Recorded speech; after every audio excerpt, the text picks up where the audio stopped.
Et Jean-François Riffaut, porte-parole de la Croix-Rouge, nous a rejoint sur ce plateau. Bonjour, merci d'être avec nous. Merci. On vient de le voir, la situation est dramatique. Quelle est l'urgence pour ces milliers de victimes qui se retrouvent totalement démunies? Il y a deux urgences. Il y a d'abord l'urgence de prendre en charge médicalement les personnes qui ont été blessées par le tsunami et de s'occuper des personnes qui sont réfugiées. On parle d'au moins 430 000 personnes réparties dans 2500 centres d'accueil. Et également, l'autre urgence, c'est d'aller au-devant des personnes qui n'ont pas encore été identifiées. J'ai le sentiment qu'on parle de moins en moins de zones encore inexplorées, donc j'ai le sentiment que cela va mieux de ce point de vue-là, mais l'urgence va rester importante pour les personnes qui ont besoin d'être prises en charge et qui vont avoir besoin d'être prises en charge au long cours. La Croix-Rouge japonaise ainsi que l'ensemble des acteurs des secours sont à pied d'œuvre, mais c'est un travail colossal. Je veux apporter juste le témoignage du président Konoe, qui est le président de la Croix-Rouge japonaise, qui a dit que ce qu'il avait vu dépassait l'entendement. Je peux vous dire qu'il a vu des choses parce que c'est un président qui est très actif et qui a malheureusement connu beaucoup de catastrophes humanitaires.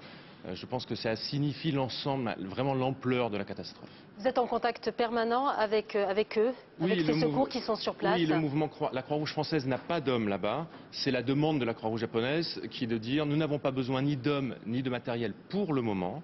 En revanche, ils ont besoin de solidarité financière. Néanmoins, nous sommes en contact avec eux pour justement continuer avec eux les évaluations, parce qu'il faut savoir que lors d'une catastrophe humanitaire, il faut se porter auprès des gens et apporter le secours et les secours, mais en même temps faire les évaluations pour en permanence adapter la réponse. C'est ce qui est en train de se faire.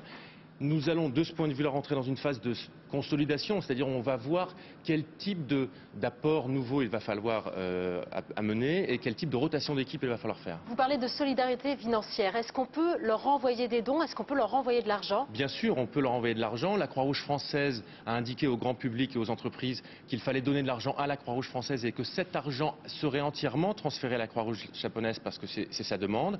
Mais on peut également, c'est d'ailleurs ce que font certaines entreprises, donner directement à la Croix-Rouge japonaise. Notre mouvement est un mouvement intégré et il est à l'image du monde tel qu'il est globalisé. Donner à la Croix-Rouge française, c'est donner à la Croix-Rouge japonaise. Oui, mais on a l'impression que très peu de dons ont été réalisés jusqu'à maintenant. Eh bien, comment ce n'est vous pas le cas. Ce n'est pas tant le cas que cela. Combien d'argent a été récolté? Aujourd'hui, ce matin, je faisais le point avec mes équipes. Nous avons collecté plus de 900 000 € de la part du grand public et plus de 3 millions d'euros de la part de grandes entreprises françaises qui, spontanément, depuis vendredi, nous ont offert de l'argent. Donc ça n'a rien à voir avec Haïti, certes. Oui. Mais ni avec le tsunami de décembre 2004. Ni avec le tsunami, mais néanmoins c'est une mobilisation très importante qui, malheureusement et en sens inverse, n'a rien à voir avec la mobilisation que nous avions connue pour le Pakistan, qui avait généré bien peu de solidarité alors que la catastrophe était bien immense. Merci Jean-François Riffaut d'avoir accepté notre invitation.